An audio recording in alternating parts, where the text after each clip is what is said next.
అనగానే రాఘవేంద్ర స్వామి సజీవంగా ఉన్నారు అని ఆ స్మృతి వారి వాక్కు ఇప్పటికీ కూడా అందరికీ వినిపిస్తుంది అంటారు. నిజమేనంటారా? కర్మజ దేవతలుగా భూలోకంలో అవతరించినటువంటి రాఘవేంద్ర స్వాముల వారు ఆంజనేయ స్వామి వారి యొక్క విశేష సన్నిధానం, వాయుదేవుల మహాసన్నిధానం రాఘవేంద్ర స్వాముల వారిలో ఉంది.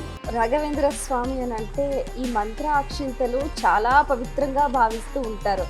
ఈ వస్తువు చాలా పురాతనమైనటువంటిది, పవిత్రమైనటువంటిది. ఇది రాఘవేంద్ర స్వాముల వారు వాడినటువంటిది, వారి చేతులతో ఇచ్చినటువంటిది, వారు పూజ చేసినటువంటి అక్షంతలు ఇప్పటికీ ఇందులో ఖాళీ కాకుండా ఉంటుంది.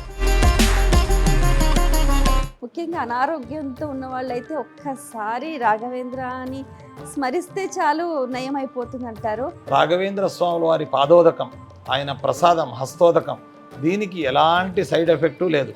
ఆపరేషన్ అయిన వాళ్లకు పిల్లలు పుట్టడం, కావాల్సినటువంటి హార్ట్ ఆపరేషన్, తర్వాత కడుపు, ఇవన్నీ రాఘవేంద్ర స్వాముల వారి మృత్తిక మంత్రాక్షత ప్రసాదానికి ఎక్స్పైరీ డేట్ అని లేదు. ఎటువంటి భూత ప్రేత పిశాచాలున్నా, ఎటువంటి దుష్ట శక్తులున్నా వారి ముందు క్షణం కూడా నిలవవంటారు. నిజమేనంటారా? ఎవరైతే రాఘవేంద్ర స్వాముల వారిని నమ్ముతారో, ఆరాధిస్తారో, దీవెనలు పొందుతారో వారి చెంతకు కూడా భూత ప్రేత పిశాచాది బాధలు రావు.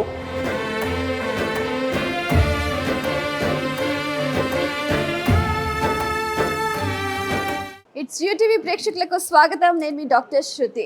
ఆపాదమౌళి పర్యంతం గురునామ కృతం స్మరేత్ తేన విఘ్నా పునశ్యంతి సిద్ధ్యంతిత మనోరథ. శ్రీ మూలరామో విజయతే.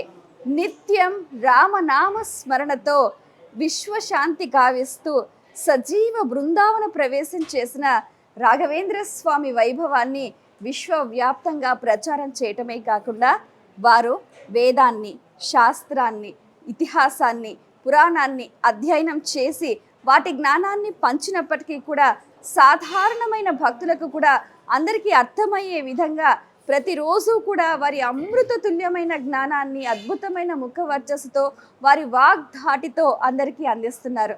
ఇదే కాకుండా ప్రతిరోజు కూడా విద్యార్థులకు పాఠ ప్రవచనం, సంస్థాన పూజ, అలాగే రాఘవేంద్ర స్వామికి వివిధ రకాల ఉపచారాలు, భక్త ప్రహ్లాదునికి కూడా రకరకాల సేవలు, వీటితో పాటుగా భక్తుల సౌకర్యార్థం నూతన వసతి భవనాల్ని, అలాగే వారి సౌకర్యార్థం ఎన్నో రకాల వసతులను, ఎన్నో రకాల సౌకర్యాల్ని అద్భుతంగా కల్పించడమే కాకుండా ఒక భక్తి పరమార్థాన్ని అందరికీ సులువుగా అందిస్తూ వారు ఉద్దండ పండితులు అయినా కూడా అభినవ రాఘవేంద్ర స్వామిగా వారి అమృత తుల్యమైన కరుణ అందరికీ అందిస్తున్నారు. వారు ప్రతినిత్యం ఎంత బిజీగా ఉన్నప్పటికీ కూడా భక్తులకు సమయాన్ని కేటాయించడమే కాకుండా ఎందులోనూ ఏ లోటుపాట్లు లేకుండా అన్ని రకాల కార్యక్రమాల్ని సమన్వయం చేస్తూ అందరికీ కూడా ఒక ఆదర్శవంతంగా నిలిచారు. శ్రీమన్ మధ్వ మూల సంస్థాన పీఠాధిపతులు, మంత్రాలయ పీఠాధిపతులు, మీ అందరికీ బాగా సుపరిచితులైన ప్రతి ఒక్క భక్తునికి ఆప్తులు శ్రీ శ్రీ శ్రీ సుబుధేంద్ర తీర్థ శ్రీపాదుల వారు. వారి వాక్కు ద్వారా మరింత జ్ఞానాన్ని ఈరోజు పొందే ప్రయత్నం చేద్దాం. నమస్కారం గురుగారు. గురుగారు, మంత్రాలయం అనగానే రాఘవేంద్ర స్వామి సజీవంగా ఉన్నారు అని, అయితే వారి ఆ స్మృతి, వారి వాక్కు ఇప్పటికీ కూడా అందరికీ వినిపిస్తుంది అంటారు. నిజమేనంటారా? భక్తితో ఆయనను ఎవరైతే నమ్ముతారో, ఎవరైతే ఆరాధిస్తారో వారికి ఇప్పుడు కూడా అన్ని చోట రాఘవేంద్ర స్వాముల వారు దర్శనమిస్తున్నారు. ఎందుకంటే దేవతలు సాంశజీవులు, ఒక్క చోట అని కాదు, మనం ఎక్కడ తలుచుకుంటే అక్కడ, ఏ రూపంలో తలుచుకుంటే ఆ రూపంలో మమ్మల్ని అనుగ్రహించి దీవించేటువంటిది దేవతల యొక్క స్వభావం. అందులో కర్మజ దేవతలుగా భూలోకంలో అవతరించినటువంటి రాఘవేంద్ర స్వాముల వారు ఆంజనేయ స్వామి వారి యొక్క విశేష సన్నిధానం, వాయునాచ సమావిష్ట మహాబల సమన్విత అన్నారు. వాయుదేవుల మహాసన్నిధానం రాఘవేంద్ర స్వాముల వారిలో ఉంది. అంతేకాకుండా ఆ నరసింహస్వామి, అమ్మవారు, అలాగే రాముల వారు, వీరందరూ కూడా ఆయనలో ఎప్పుడూ కొలువుదీరి ఉన్నారు. ఆయన ద్వారా లోక కళ్యాణాన్ని భగవంతుడు చేయిస్తున్నాడు కనుక ఇప్పటికీ రాఘవేంద్ర స్వాముల వారు ఉన్నారు, దర్శనమిస్తారు, అనుగ్రహిస్తారు, మమ్మల్ని దీవిస్తారు. వారి కృపాదృష్టితో మనల్ని పునీతుల్ని చేస్తున్నారు. స్వామి, రఘవేంద్ర స్వాముల వారి ఆయుష్ 700 సంవత్సరాలు అంటారు, నిజమేనంటారా? మా దేవతలు వారి వారి యొక్క అవతార నిమిత్తంగా ఈ భూలోకంలో ఎంతవరకు వాళ్ళు ఉండాలి, వారి మహత్యాలు ఏమేం చూపించాలి, ఎలా జనాలను సన్మార్గంలో వారిని నడిపించాలి అనేటువంటిది భగవంతుడు, ఆ బ్రహ్మదేవుల వారు, ఆంజనేయ స్వామి వారందరూ కూడా సంకల్పించి ఒక ప్రణాళిక ద్వారా అలాంటి జీవులను, అలాంటి వ్యక్తులను భూలోకాల్లో అవతరింపజేస్తారు. అందువలన రాఘవేంద్ర స్వాముల వారు యోగ శక్తితో 700 సంవత్సరాలు మంత్రాలయంలో ఉంటూ, బృందావనంలో ఉంటూ భక్తులను అన్ని విధాల కష్టాలను తీర్చి వారిని దీవించి సన్మార్గంలో నడపడం కోసమే వారు వచ్చారు కనుక 700 సంవత్సరాలు ఈ బృందావనంలో మంత్రాలయంలో తరగకుండా వారు విశేషంగా ఇక్కడ ఉంటూ భక్తులను అనుగ్రహిస్తున్నారు. బృందావనం అనగానే కృష్ణుడు, గోపికలు అన్న సందర్భం మనకు స్ఫురిస్తుంది. కానీ రాఘవేంద్ర స్వాముల వారు ఒక యతి, అంటే వీరు ఆ బృందావనాన్ని ఆశ్రయించడంలో ఉన్న ఆంతర్యం. ఇది ముఖ్యంగా భగవంతుని యొక్క ఆవాస స్థానం ఈ బృందావనం. బృందావన విధు హరిమందిర అని అన్నారు. అంటే బృందం అంటే సమూహం. ఎవరి బృందం అంటే భక్తుల సమూహం. భక్తుల సమూహాన్ని బృందావనం అంటారు. ఎక్కడైతే భక్తులు తమ ఆరాధ్య దైవాన్ని, ఆరాధ్య గురువులను ఆరాధించడానికి ఒక చోటలో ఏ చోట అయితే వారు ఉంటారో దానిని బృందావనం అని పిలుస్తారు. అలాంటి బృందావనం కృష్ణుడి యొక్క పాదస్పర్శతో పునీతమైనటువంటి బృందావనాన్ని తలపించే విధంగా మంత్రాలయ బృందావనం ఉంది. ఎందుకంటే ఎప్పుడైతే బృందావనంలో కృష్ణుడు తన పాదాన్ని మోపి ఆ స్థలాన్ని పవిత్రం చేశాడో, అలా కృష్ణుడే తన అవతారం కన్నా పూర్వ అవతారమైనటువంటి రాముడుగా ఉన్నప్పుడు తన పాదాన్ని మోపి ఈ ప్రాంతను సుభిక్షం చేసి పవిత్రం చేసినటువంటిది, తన పాద స్పర్శతో పునీతమైనటువంటి శిలతో నిర్మించినటువంటి ఈ యొక్క కట్టడం అంటే ఆ ఆకృతి, దానిని బృందావనం అని పిలుస్తారు. అందువలన ఆ బృందావనము శ్రీకృష్ణుని పాద రజస్సుతో పునీతమైంది. ఈ బృందావనము రాముల వారి పాదస్పర్శతో పునీతమైంది. అంతేకాకుండా ఈ బృందావనం యొక్క విశేషత అంటే ప్రహ్లాదుడి అవతారంలో, రాముడి అవతారంలో, కృష్ణుడి అవతారంలో ఈ క్షేత్రంలో కృష్ణుడు పాదం మోపాడు. అర్జునుని రథసారథ్యంలో అనుసాల్వుని యొక్క యుద్ధం చేసేటువంటి సందర్భంలో కృష్ణుడు, అర్జునుడు ఈ క్షేత్రానికి విచ్చేశారు. అందువలన ఆ బృందావనం ఎలా పవిత్రమైనటువంటిదో అంతకన్నా మిక్కిలి పవిత్రత ఈ బృందావనానికి ఉంది. ఇది మేమేదో గొప్పగా చెప్పుకోవడం కాదు, భగవంతుడే మనకు సెలవు ఇప్పించాడు. నాహం వసామి వైకుంఠే యోగినాం హృదయేపిచ మద్భక్తాః యత్ర గాయంతి తత్ర తిష్టామి నారద అని నారదునికి సందేశం ఇచ్చాడు. నేను వైకుంఠంలో కొలువుదీరి శాశ్వతంగా ఉండనయ్యా, శ్వేతద్వీపంలో ఉండను, అనంతాసనంలో ఉండను, ఇంకెక్కడో ఉండను. ఎక్కడైతే నా భక్తులు భక్తి శ్రద్ధతో నన్ను అనునిత్యం తలుస్తారు, భజిస్తారు, ప్రార్థిస్తారో నేను అక్కడ శాశ్వతంగా కొలువుదీరి ఉంటానన్నారు. అలాంటి భగవంతుని ఆజ్ఞకు లోబడి రాఘవేంద్ర స్వాముల వారు అనునిత్యం వారు మనస్సులో వారు బృందావన ప్రవేశం చేసే ముందు, బృందావనం ప్రవేశం చేసినటువంటి పిమ్మట కూడా అనునిత్యం భగవంతుని కొలుస్తున్నారు, ఆరాధిస్తున్నారు, ధ్యానిస్తున్నారు. కనుక ఆ బృందావనం కన్నా ఈ బృందావనం భగవంతుని వాక్కుతో ఇది మిన్న అని మేము చెప్పినా కూడా అతిశయోక్తి కాదమ్మా. స్వామి, రాఘవేంద్ర స్వామికి పంచ భగవద్ రూప దర్శనం కలిగింది కదా, ఏ సందర్భంలో జరిగిందంటే? రాఘవేంద్ర స్వాముల వారికి రామ, నరహరి, కృష్ణ, వేదవ్యాసాది రూపాలతో భగవంతుడు అనుగ్రహించాడు, దర్శనమిచ్చాడు. ఎందుకంటే భగవంతుడు అప్యచ్యుతో గురుద్వారా అన్నారు. లోక కళ్యాణం అనేటువంటిది తాను స్వయాన ఇతర యుగాల్లో చేసినప్పటికీ కలియుగంలో భగవంతుని యొక్క అవతారం లేదు కనుక గురువు రూపంలో విభూతి రూప సంపన్నుడై తను ఉంటాను, అనుగ్రహిస్తాను అని సెలవిప్పించాడు కనుక ఆ గురు ద్వారా భగవత్ సాక్షాత్కారం, భగవన్ మహిమ యొక్క మనకు జ్ఞానం కలగడం, సన్మార్గంలో నడపడం, ఇవన్నీ కూడా గురువుల ద్వారానే భగవంతుడు చేపడతాడు కనుక అలాంటి గురువులో మహాగురువులు, ముఖ్య గురువులు, అయినటువంటి వారు, గురు సార్వభౌములు అయినటువంటి వారు రాఘవేంద్ర స్వాముల వారు. అందువల్ల ఈ మంత్రాలయ క్షేత్రం రాఘవేంద్ర స్వాముల వారికి అంత విశిష్టత. స్వామి రాఘవేంద్ర స్వామి ద్వారా అసలు మృత్తికకు మట్టికకు కూడా మహత్తును తీసుకొచ్చారు.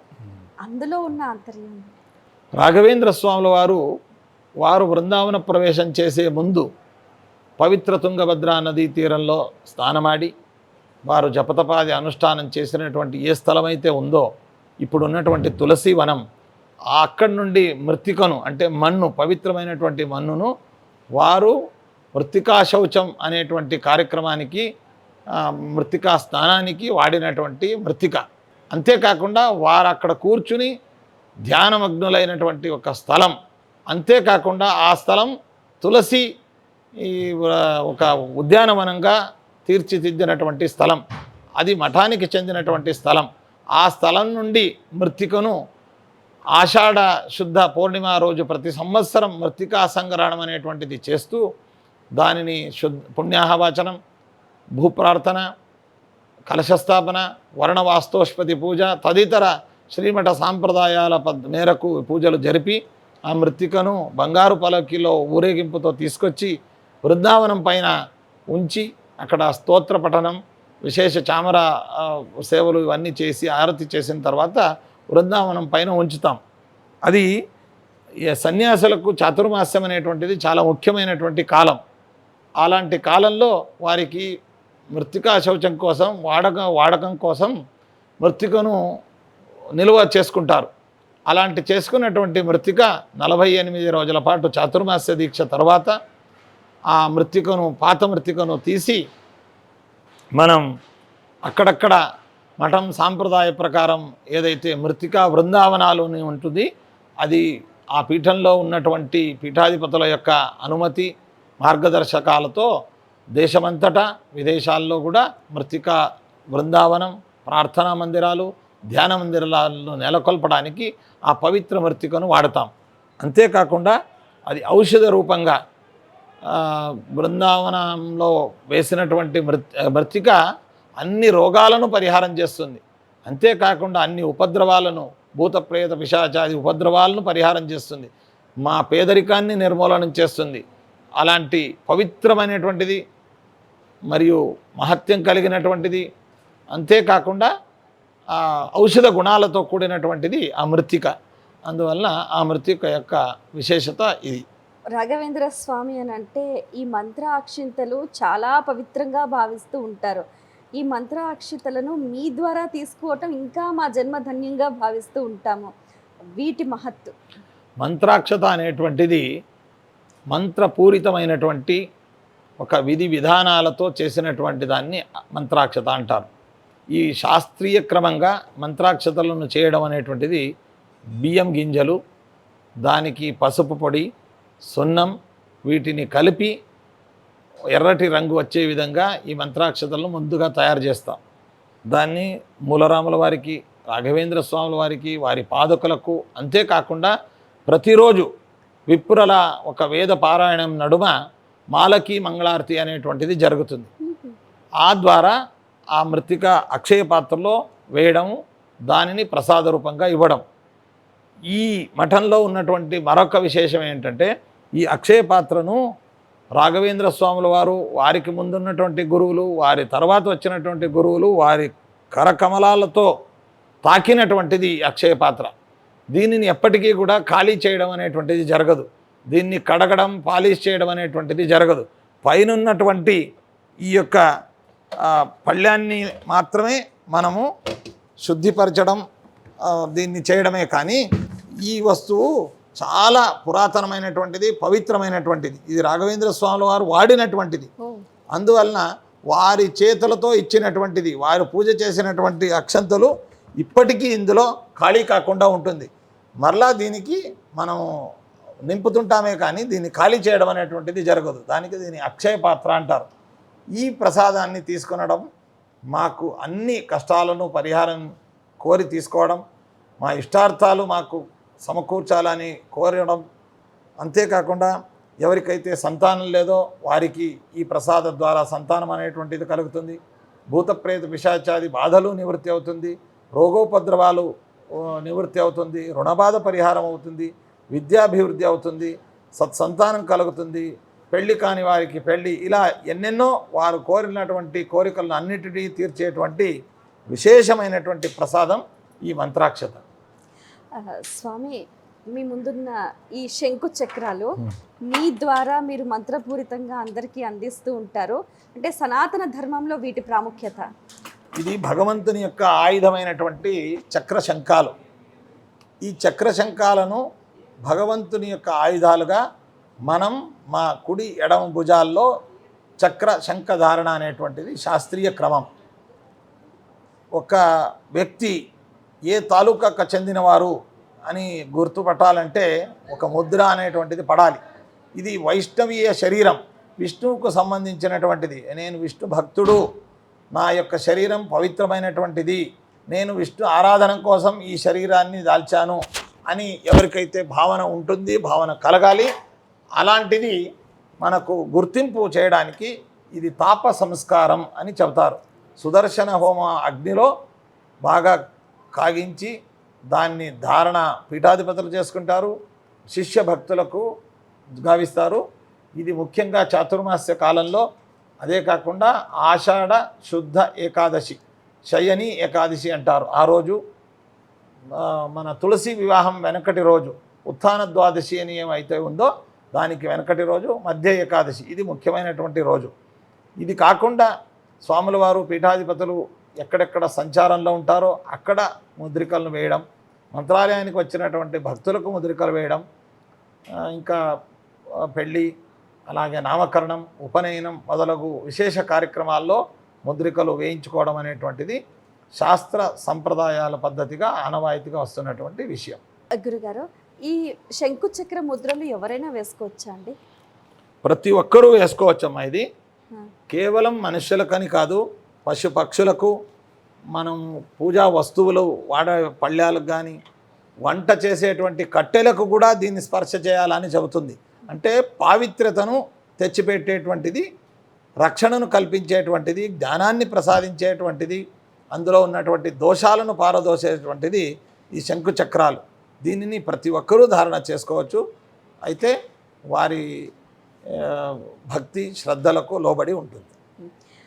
మనం చూస్తే మంత్రాలయ రాఘవేంద్ర స్వామి బృందావనం చుట్టూ చాలామంది ప్రదక్షిణలు చేస్తూ ఉంటారు, అంగ ప్రదక్షిణలు చేస్తూ ఉంటారు, అడుగడుగు ప్రదక్షిణలు చేస్తూ ఉంటారు. అసలు ఒక బృందావనం చుట్టూ ప్రదక్షిణ చేస్తే సప్త తీర్థాలు, సప్త క్షేత్రాల చుట్టూ ప్రదక్షిణం చేసిన దాంతో సమానం అని చెప్పి స్తోత్రంలో కూడా ఉంది. అందులో ఉన్న ఆంతర్యం.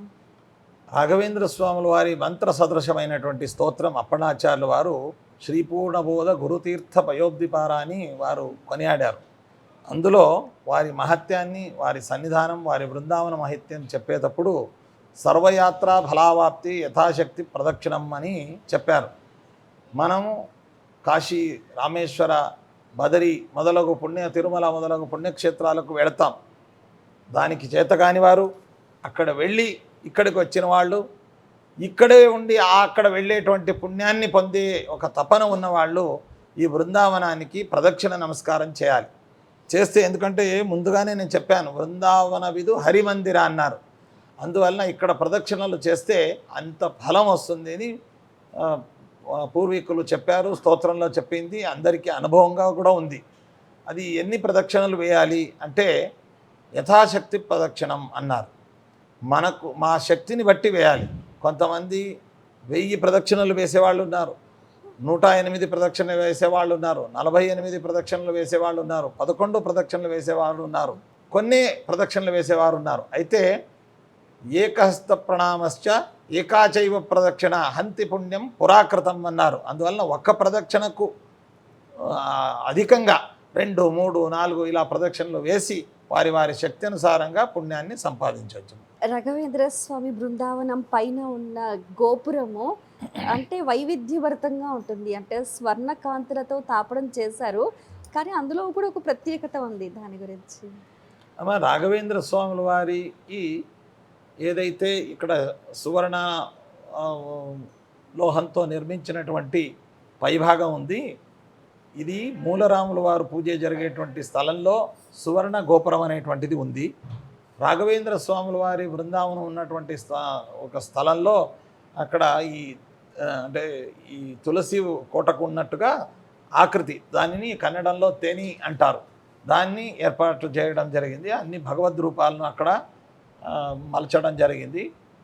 ముఖ్యంగా ఏంటంటే బృందావనాన్ని మనం ఆరాధించేటప్పుడు దర్శించేటప్పుడు అది వైకుంఠ సదృశంగా దాసుల వారు అందుకే ఈ క్షేత్రాన్ని కొనియాడారు. వైకుంఠಕ್ಕೆ సరి మిగిలేని సూదు అన్నారు. వైకుంఠంలో ఏ వైభవం అయితే ఉందో అంత వైభవం తన భక్తాగ్రేసుడైనటువంటి ప్రహ్లాదావతారుడైనటువంటి రాఘవేంద్ర స్వాముల వారి క్షేత్రంలో ఉంది, అంతకన్నా మిన్న ఈ క్షేత్రంలో ఉంది అని దాసుల వారంతా కొనియాడారు.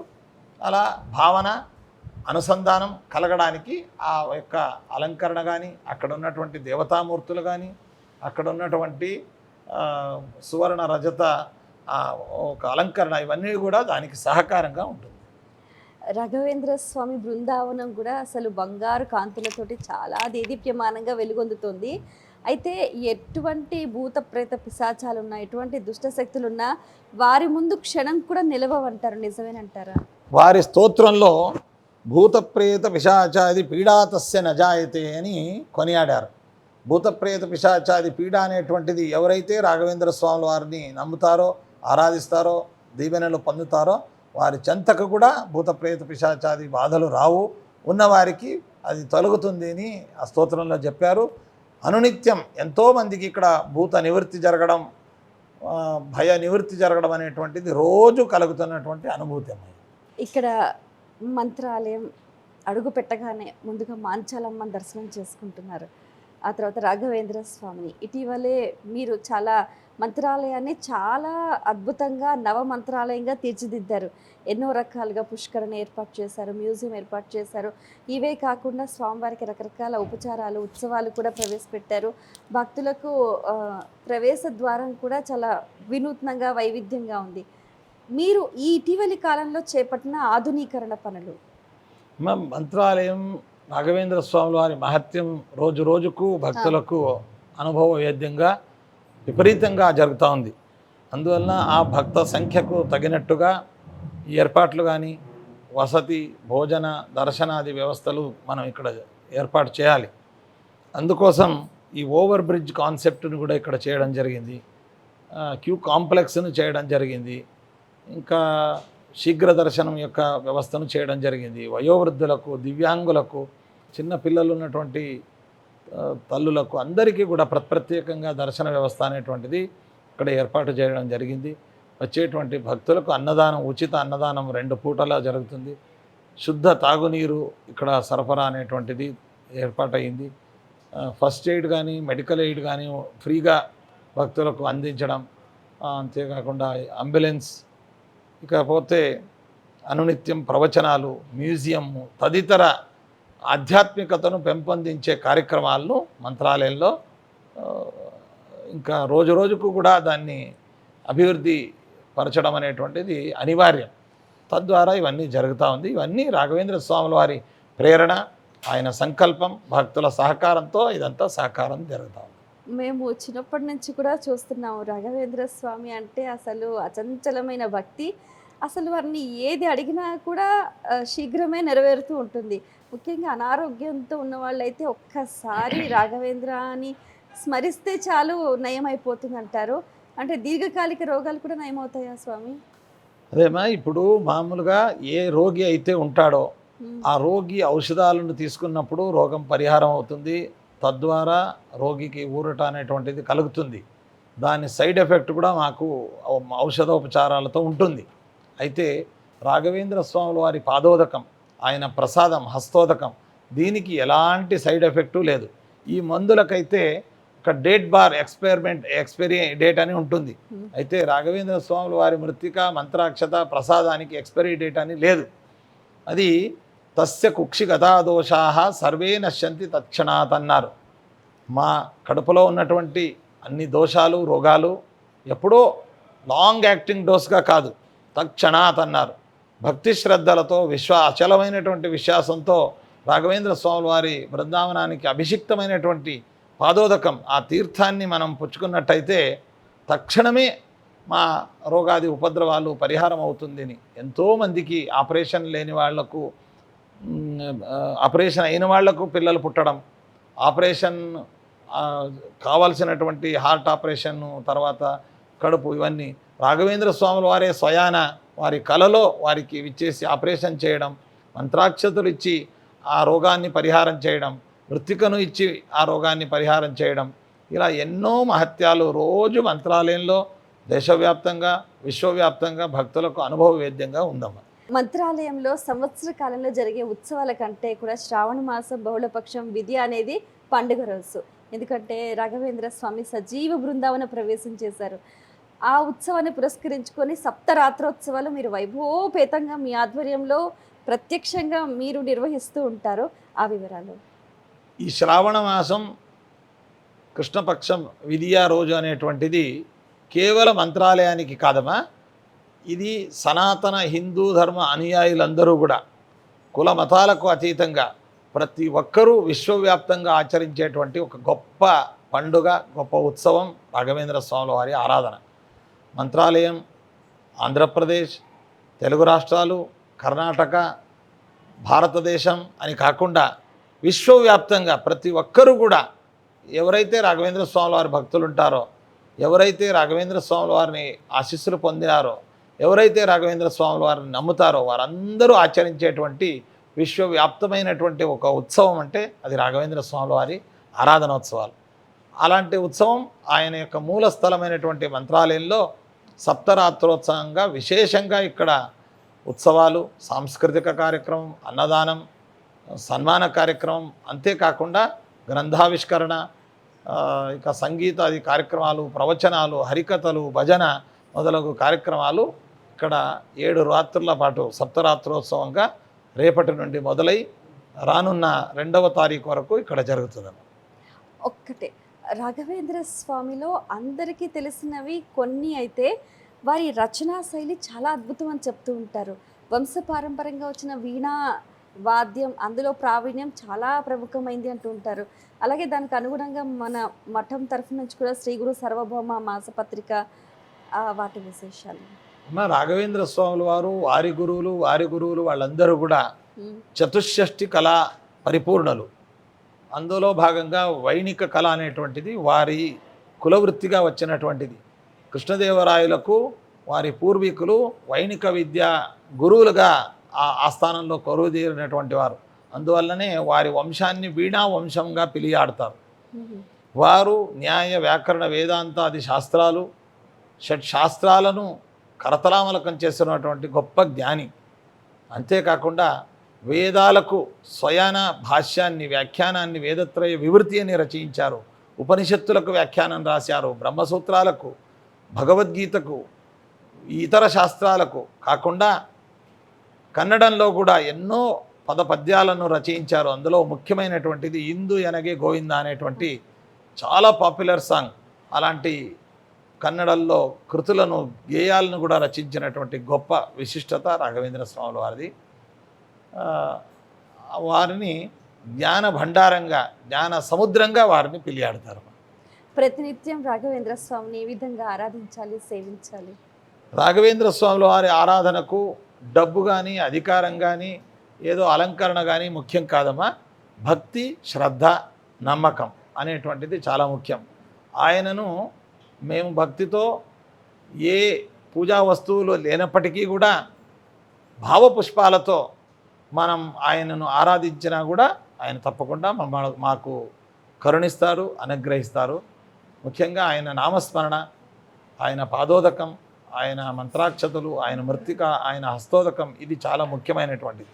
అందువలన ఆయన నామస్మరణను రాఘవేంద్ర రాఘవేంద్ర పాహిమాం, రాఘవేంద్ర రాఘవేంద్ర రక్షమాం అనేటువంటి మంత్రాన్ని మనం ఎక్కడున్నా ప్రయాణం చేసినప్పుడు, పడుకున్నప్పుడు, పడుకునే ముందు, లేచినప్పుడు, స్నానం చేసినప్పుడు, చేయకముందు, ఆరోగ్యంగా ఉన్నప్పుడు, అనారోగ్యంగా ఉన్నప్పుడు, పిల్లలతో ఆడుకున్నప్పుడు, ఎప్పుడు కావలసిన, ఎప్పుడు ఏ స్థలంలోనూ ఆయన ఈ మంత్రాన్ని పఠిస్తూ ఆయన్ని ఆరాధించవచ్చు. మా ప్రేక్షకులకు చివరిగా మీరు ఇచ్చే సందేశం? ముఖ్యంగా ఈ వాహిని ద్వారా ఎన్నో భక్తిపరమైనటువంటి ఆధ్యాత్మిక విశేషాలు, సామాజిక విశేషాలు, అలాగే మన భారతదేశ సంస్కృతి యొక్క గొప్పతనం ఈ ఛానల్ ద్వారా తెలియపరుస్తున్నారు. ఈ ఛానల్ ఇంకా విశేషంగా అభివృద్ధి చెందని ఈ ప్రేక్షకులకు అన్ని భగవంతుని యొక్క గురువుల యొక్క దీవెనలు లభించని, దీని యొక్క యాజమాన్యానికి కూడా అన్ని రకాలుగా మేలు జరగని అని మేము మనసారా కోరుకుంటూ దీవిస్తున్నాం. శుభమస్తు. చాలా సంతోషం అండి, మీ అమూల్యమైన సమయాన్ని కేటాయించి చాలా చక్కటి విషయాలు అమృత తుల్యంగా మాకు తెలియజేశారు. ధన్యవాదాలు. శుభమస్తు.